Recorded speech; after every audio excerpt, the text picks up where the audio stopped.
নাম বললে সমস্যাটা কোথায়?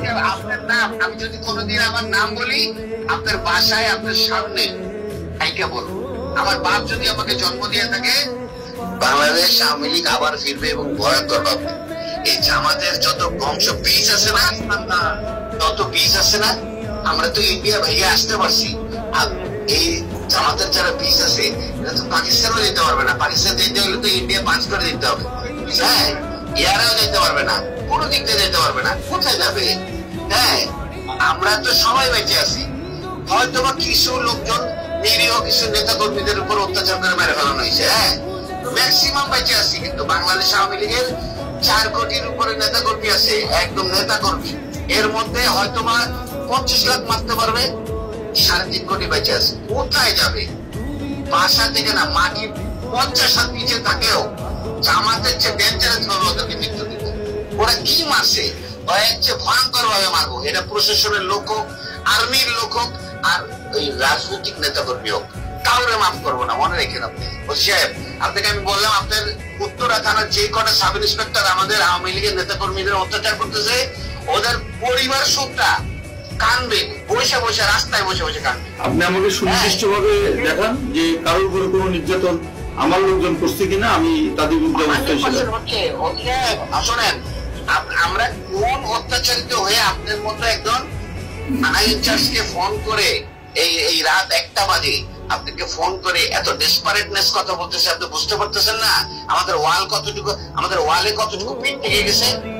হ্যাঁ, আমরা কিন্তু মার্ডার মামলার আসামি, 47টা মার্ডার মামলার আসামি। জানিও না কয়টা মার্ডার করছি। হ্যাঁ, আমি কিন্তু জানিও না যে আমি কয়টা মার্ডার করছি। কিন্তু আপনারা আমাদের নামে একটি মামলা, আপনার একটি মামলাও কিন্তু পুলিশ বাদী মামলা না। পুলিশি মামলাগুলো নিচে বিনা তদন্তে। হ্যাঁ, একটা আইন কাঠামোতে কোনদিন বিনা তদন্তে কোনো মামলা হয় না। আপনার পুলিশের টুকরা মারা গেল, কই আপনার একটা মামলা হাইকোর্টে বলেন না, এটা তো আপনাদের ব্যর্থতা। আপনাদের চাকরি করা উচিত না। এটা সত্য, এটা সত্য।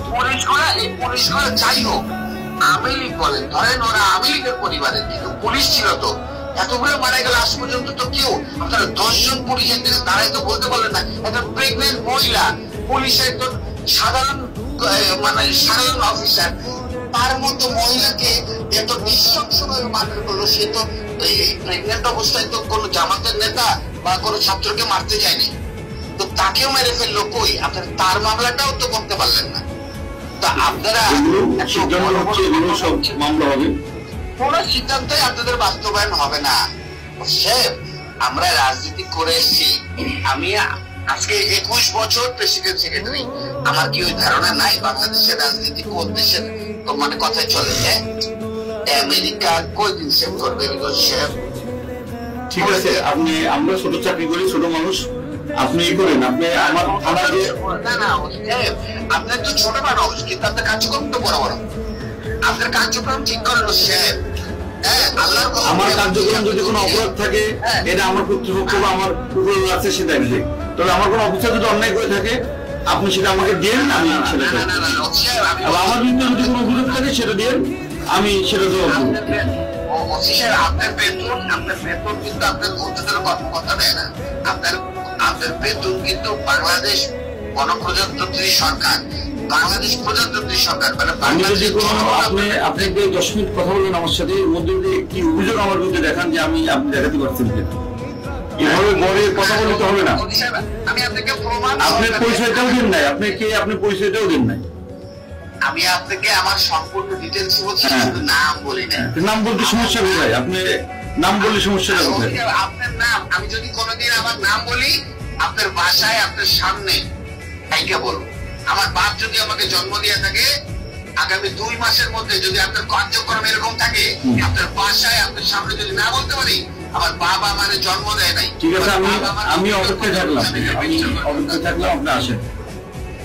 হ্যাঁ, আমি আপনাকে মনে রাখেন, আপনি আরেকবার আরো যদি এরকম আপনার কার্যক্রম চলে, আগামী 2 মাসের মধ্যে আপনার সঙ্গে আমার একদম সরাসরি দেখা হবে। এবং আমার নাম আপনার যদি সরাসরি আপনার মনে না থাকে, আমার বাবা আমার জন্ম দেয়নি। ঠিক আছে, আপনি আসেন, 2 মাস আর্মির হেল্প নিয়ে আপনি যদি আপনি এরকম কার্যক্রম